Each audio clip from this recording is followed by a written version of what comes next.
What's up, YouTube? I know it's been a while. I said recently that I was gonna, start making videos, and I am. I'm here, or whatever. Haven't had anything to make videos about. Haven't had any duels, haven't had any openings, or my friends all been busy because that's why I haven't had any deck profiles or anything up. I'm still building a deck of my own. But anyway, I'm back. I'm here. But one thing I just want to state before I get into this is previously in my last video I said that Ming was gone in China. He was there for a while, but he's back apparently. I thought he was moving there. For you guys who follow my channel, you guys know who Ming is. For you guys who are, going to subscribe to my channel, hopefully, do it. But anyway, you'll find out who Ming is. But anyway, I want to drop a quick video on you guys. Was pondering through YouTube, was looking at other YouTubers and whatever, just trying to get a feel what other people are running this format, what other people think is viable, and what other people think is good. But everybody's entitled to their own opinion. I respect everybody's opinion, but I just wanted to get my opinion out there, honestly, because I was on some other guy's channel. It was like watching a bunch of people's channel. Like I said, I respect everybody's opinion. Everybody's entitled to their own opinion. But at one point, some guy had a top 10 video and was had windups on there. Yeah, windups. Windups are good. Don't get me wrong, they're viable. They had their stint, their 15 minutes of fame, but the top 10 video in this format, I don't know about that. Not taking anything away from you guys, from you wind-up players. Like I said, windups are good. You guys got it, but still, top 10, I don't know. But anyway, like I said, I want to have my top 10 real fast.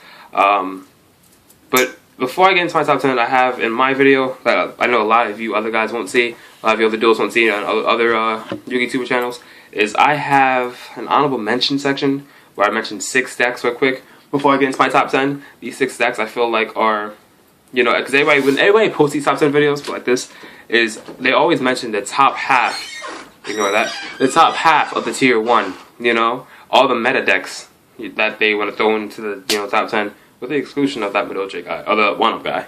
But, the honorable mention, I just want to mention the tier 2 decks, or that bottom half of the tier 1, I feel like can really make a run at, championships, get those surprise YCS tops.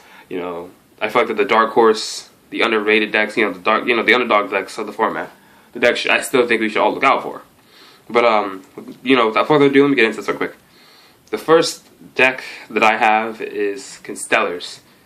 Don't get me wrong, I think Constellars are great, actually. To be completely honest with you, I think to be honest with you, Constellars and about one other deck on this list just missed outside my top 10. But the reason I say Constellars is because they have great matchup against everything, usually everything. They can spam a lot. They have access to a lot of ranks 3s through 6, plus the rank 7 with Gaia. Sombre makes the deck consistent. Pollux makes the deck consistent. Kalos makes it explosive. They have access to 3 Pleiades, and Pleiades is a crap monster to get over. M7, guys like what's its face, Omega that protects itself. So any deck that has that, plus it's in light decks, it has honest and it keeps your opponent honest. No pun intended. But I think it's a really good deck. That's why they're honest. Another one I want to throw out there, Blackwings. Blackwings I think are really good. 3 colludes, like 3 honestes. Zephyros, utility. You got Gale. Gale's Gale. You've got Dark Arm Dragon. Plus the fact that I think they're the best synchro deck.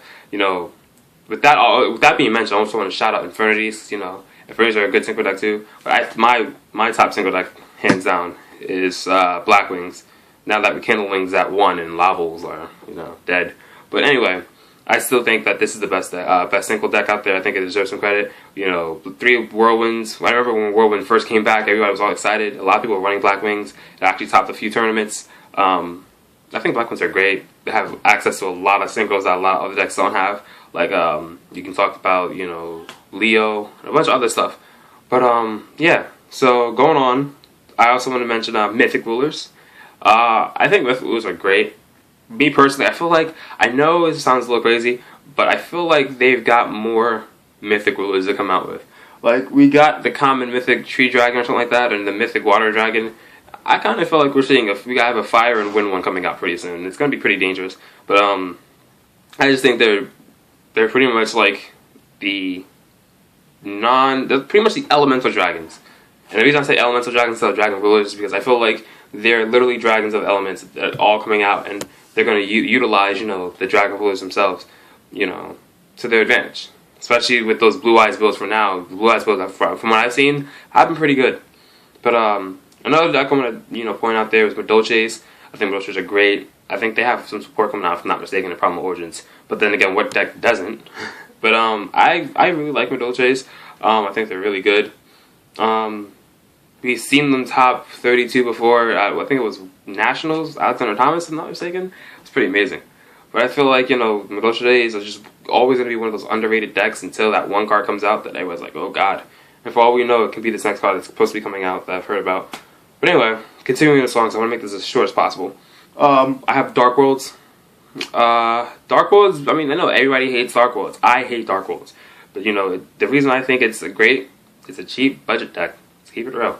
The most expensive thing you're going to run into is like side deck and extra deck. And it's really not that expensive even then. I mean, Dark Worlds, with that new Guardian Treasure, whatever it's called, it's looking like it's going to make them pretty OP. Dark Worlds are still viable, they've got everything they need.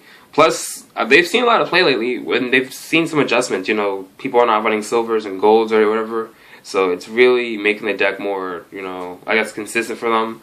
But, Watch Dogs, I wouldn't be surprised if we see a rise in play from them, especially after, Dragons of Legend, which I hopefully will get a video up for you guys, an opening up, if we can get it up this Friday. But anyway, continuing on, we have the last deck of the honorable mention, Fire Kings. The reason I threw this deck out there is just because Fire Kings are Fire Kings, man. Fire Kings are, you've got, a monster that can come out every turn and blow up the damn field. Fire Kings are great, if you ask me. I wanted to throw this deck on there because I've seen it topped a few times, actually. I've seen a couple creative builds. Plus, it's got its own support and then so much other support because it's just fire in general. You see support coming from stuff like Tinky. It's got support from like Circle of the Fire King, Onslaught of the Fire King with crazy cards. So if you ask me, Wolfbark. So it's got some access to some stuff that makes it pretty crazy. But anyway, that's my honorable mention. If you guys have anything you want to throw in there, or if you guys have anything you want to throw into this top 10 that's about to come up, down in the comment section, let me know. I'd love to hear from you guys. I'd love for you guys to, get that out there. You may change my opinion. I may have forgotten something. Just let me know. Throw it out there. But anyway, cracking to the top 10. The top 10 decks I have for this format, April 2014. Number 10, Hieratic Rulers. The reason I put Hieratic Rulers at this space is because, especially over Mythic Rulers, I feel like they're 10 times more consistent Mythic Rulers. Better than Mythic Rulers, honestly. I feel like Hieratic Rulers are a great deck, actually. I just feel like, with the fact that it's special summons, I think there's a lot of things that stop special summoning nowadays. So, I think it really loses out to a couple decks out there. But, I would put it out there, it's just a deck that utilizes, the Dragon Rulers to its own effectiveness while using stuff like a Tomb. It's a great deck. It's really consistent. Especially the fact that it can, pop out Draco Stacks and Big Eyes. But, yeah. So going on, number 9, I have to do Evil Swarms on here. Now, Evil Swarms, I feel like, are a deck that is slowly being forgotten about, but I threw them on the top 10 because I feel like it's still a top 10 deck. The reason I threw it over Heretical is because the sole fact that it has a great matchup against Heretical Rulers. Any deck that stops special summoning of level 5 or higher monsters, really, you're shutting down a lot of decks. You're shutting down a lot of decks, if you ask me. Plus, I still think Evil Swarm Bahamut is underrated, broken, because the fact that you can, detach a monster and discard an Evil Swarm monster to steal a monster it's pretty crazy. Plus, Bahamut can attack after he steals a monster, plus the monster you still can attack. So, it's pretty much Big Eye, but in a way better, because you can attack with Bahamut. Big Eye can't attack. Plus, it's easier to get out, for them at least. But, plus, when you have Evil Swarm Pandemic is crazy, because then it's like, once you think you top deck the right card that you can finally start your plays over and, hurt them, they're like, no, because, you drop a Dark Hole while they have, like, 2 Ophions on the board, and sorry, Pandemic, and, you have to rethink, start your thinking, or you want to just scoop, to be completely honest with you. But, yeah, so the next deck I have is number 8. This deck, sorry, I keep looking back, Wrestling's on, sorry, guilty pleasure. But anyway, the neist deck I have on here, if you ask me, I threw this deck down pretty low because of the sole fact that, well, first let me tell you what the deck is. The deck is Fire Fist, both 3 axes and 4 axes. If you ask me, I put them together. Right now, I feel like 3.5 axes is apparently the best one. If you ask other people, even though I feel like with Wolfbark being down to 1, I feel like Fire Fist players can just kind of throw in a buffalo and 2 dragons, or 2 dragons, or 2 buffaloes, or 2 buffaloes and a dragon. I mean, they essentially do the same thing as Wolfbark. You know, they get a monster out, they get Buffalo's case, it gets itself out. So you know, you get that access, that graveyard presence, or the access from the graveyard, like you with Wolfbark. I mean, you have to give up the 2 fire formation cards, but still, you know, it makes it like a little less consistent. The fact that you have to, you know, have the 2 fire formation cards, but you know, I still feel like the deck is good. I feel like the deck is going to rise on this list again. I mean, it is what it is.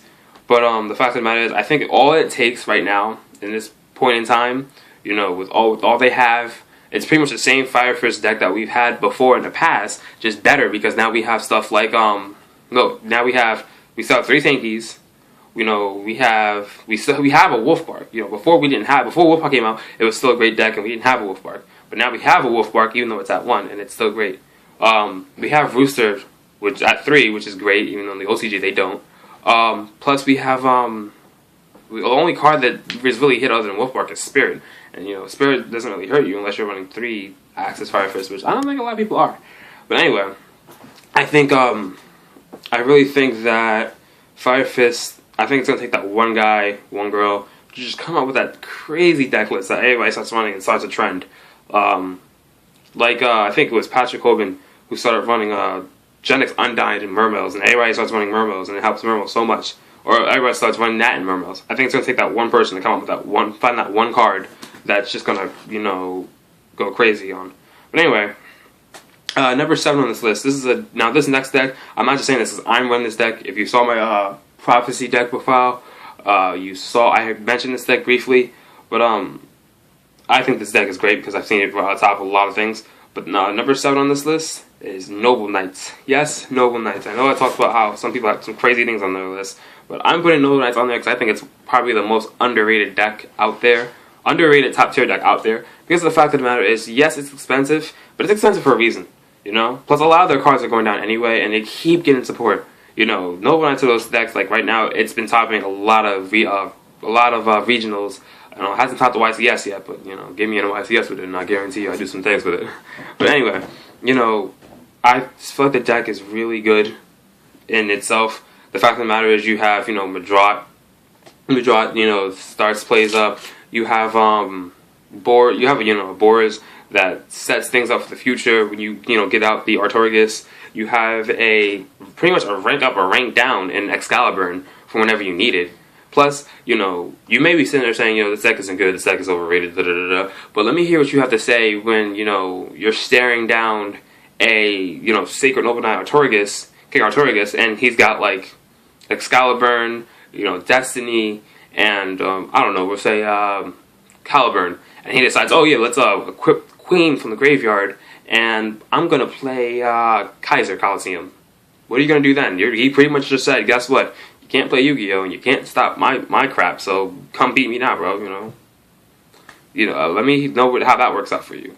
Because, you know, they have crazy plays. And then, the one thing I hate about this deck, though, is not even about this deck, it's just how people feel about this deck, is that people say, oh, they've only got that one play, they can only make that Artorigus, and they sit back on that. No, they have a few plays. I mean, that's why they have the extra deck like it is. The extra deck has so much access to a lot of things. And it's not even that. It's mostly those Noble Arms cards that kill people every time. You know, it's the fact that whatchamacallit stops you from targeting Destiny, stops you from being destroyed. You get 500 life points and 500 attack from Caliburn. You know, you get 1,000 attack from this. You get a card that pops. And the scary thing about it is, like I said earlier, they keep getting support. They kept getting support from other sets, you know, all the way back to, like, Galactic Overlord. And now they're still getting support. So here we are, 2014, in Primal Origins. So, you know, I think it's a deck to watch out for, honestly. Number 6, Spellbooks. Now, I think this is funny because I didn't realize until now, but the 2 decks I'm running back to back. But I think Spellbooks are great simply because of the fact that with Tower, you know, Tower and Eternity, I want to say. Tower and Eternity makes it so that Fate is constantly recycled. The reason I say Eternity is because, you know, everybody knows what Tower does. You got Fate in your graveyard, you just set it to the bottom of your graveyard and draw again and search it out later. But the reason I say Eternity is because if you have Fate in your graveyard and you have a Priestess on board, you can use Priestess effect to destroy to pop the Fate, banish it, pop a monster on the board, pop a spell trap, whatever, and then use the Eternity to get the Fate back to your hand. And because you have the Eternity in the graveyard, you can use Fate using Eternity as a, part of its cost or whatever.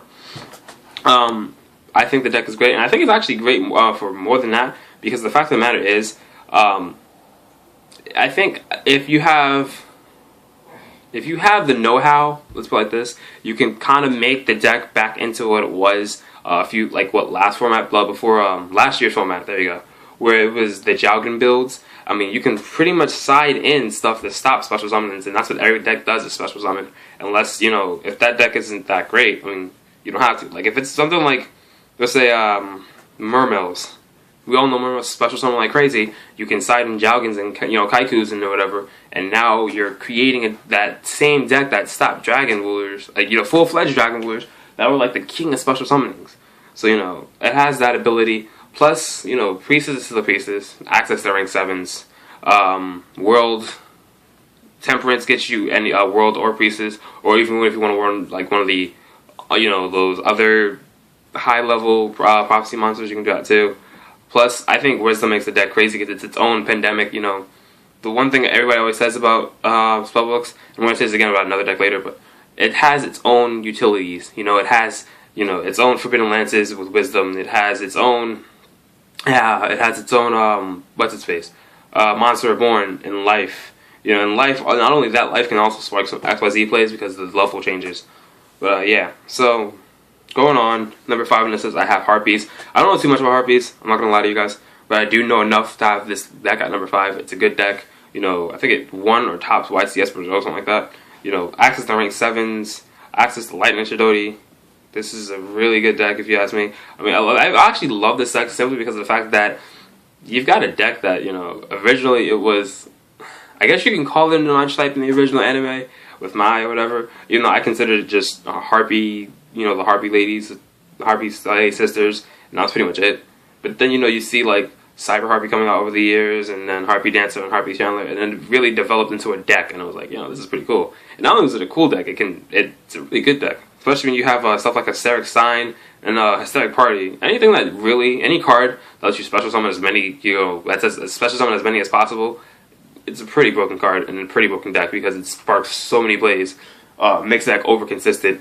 But if you ask me, I think Harpies are amazing.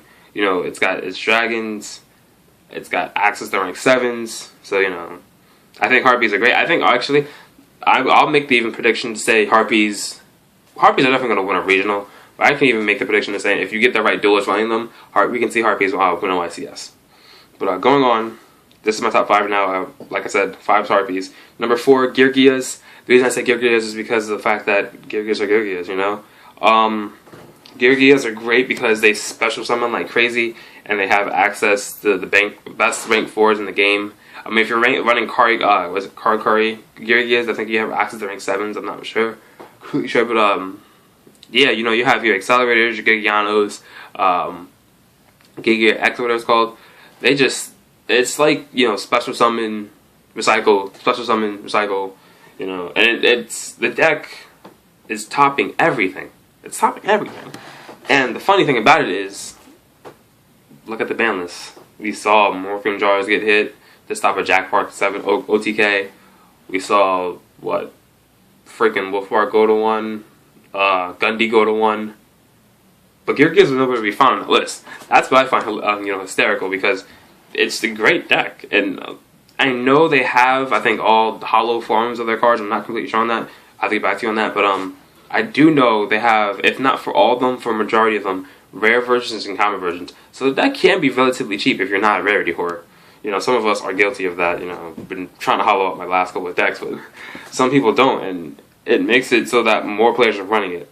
Though the deck does, it's being a machine, if I'm not mistaken, the deck does get hurt by stuff like system down late game, which, 9 times out of 10, nobody's going to be, I haven't seen anybody siding in system downs anyway, so if you haven't been, it might help your chances against Geargias. But anyway, moving forward, number 3. this deck isn't even out yet. So yeah, you guys know what I'm about to say. Artifacts. Now, from when I first, this deck's about to be pretty crazy. The reason I put it on there is because I said the top 10 decks of the April 2014 format. And, not even April, April, May, whatever, but still. Artifacts, like I said, I'm still doing some research on them myself. But, you know, especially after Primal Origins come out. No, not Primal Origins, I'm sorry. The set after Primal Origins, I forgot what it was. I keep thinking of the name. Duelist Advent, I think it was, I'm not sure. But when it comes out, Artifacts might be great. Because the fact of the matter is, what they get from Primal Origins is going to be enough for them to be a good deck. But the fact of the matter is, you're going to see the deck being run a lot because it's that new hot deck. Every time a new deck comes out, everybody gets gassed about it. And not a deck like Ghost Tricks where like it's a new deck, but all the cards are common with the, you know, with the exception of like 1 or 2 cards. But like a deck where like they're like Konami is strongly pushing this deck because they're making everything hollow out of it. You know, if you looked at like if you look at the last thing they do was Boojins. You know, Boojins came out in Judgment of the Light, and everybody was like, "Oh my God, Boojins, Boojins, Boojins!" Everybody's wanting Boojins. Same thing happened with Evil Swarms. Same thing happened, I think, with crap. What was it? I think it was Mermails, if I'm not mistaken. I might be wrong though. But every time a new deck like this comes out, everybody gets excited about it. Everybody's like, "Oh, this is broken. This is crazy." You know, that Artifact Slice is crazy. A lot of the stuff that they have is coming out is crazy. You know, from what I hear, it's a really competitive deck apparently. But like I said, everybody's going to be running it. So, you know, it's going to be one of those decks you're going to have to watch out for anyway. From what I know about how the deck runs, it's a good deck. And like I said, it's going to be a good deck before it gets all of its, you know, full support. So when it actually does get its full support, it's going to be probably top, you know, probably number 1 on this list. But anyway, moving on, number 2. I have Mermails. Now, you know that was coming, and I guess you guys can probably predict what's number 1, because it's number 1 on everybody's list, but I'll get to that in a minute. Mermails are number 2 on this list. What I love about Mermails is the fact that no matter what they lose, no matter how they're hit, they somehow still manage to reboot. You know, I know this is a football terminology, but in football, if you guys don't know, whenever there's a team that the losers, your star players, they say the coaches are, you know, rebuilding the roster, building from the ground up, restarting everything. But every once in a while, you have teams who don't rebuild because they lose a lot of players, but they still stay good. That's when in football they call that they call it reloading. Mermails are just like that. They lose their star players. You know, they lose Divas, they lose Dragoons, they lose Gundy. But then they find some way to reload again. You know, it's always finding some way to reload. And it's still making them great. They still special something like crazy and they're still annoying.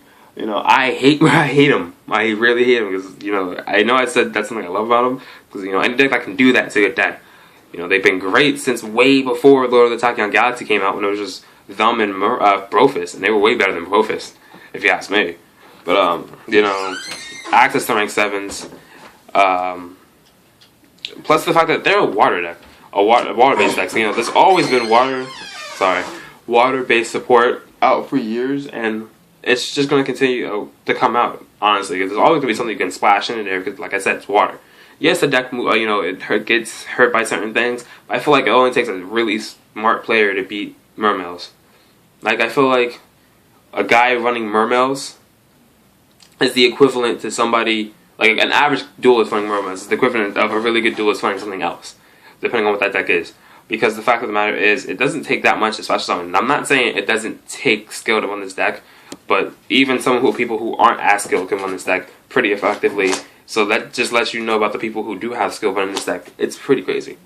Now, lastly, on this list, yes, of course, we all saw it coming, Boojins. The reason Boojins are on here, let's face it, they topped everything. I've been saying it since February that they were the best deck. I'm still going to say it until something derails them, until they get hit by the ban list. You know, Yamato to 2, something, I don't care. This deck is crazy. It needs to be hit. But it's look at it. I mean, at first, when it first came out, it was pretty good, but it wasn't as good. You know, the one Boojin, you have the one Beast Warrior.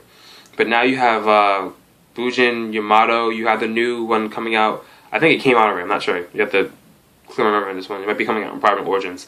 The one supposed to be like Alexis from the series.